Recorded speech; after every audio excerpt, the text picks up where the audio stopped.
Alright mga kabisig, nakababa na yung kanyang fork at kung mapansin nyo, tumaas yung spring niya. Tapos maglalagay na tayo ng fork oil. So syempre dyan sa pinaka-top niya, dyan yung ating basihan. Pag napuno na yan, okay na. And then sa kabila naman, ayan.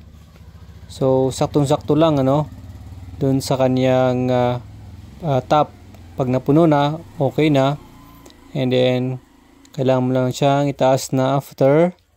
And then, okay na. Ganun lang tayo maglagay ng ating fork. So, yan balance na balance.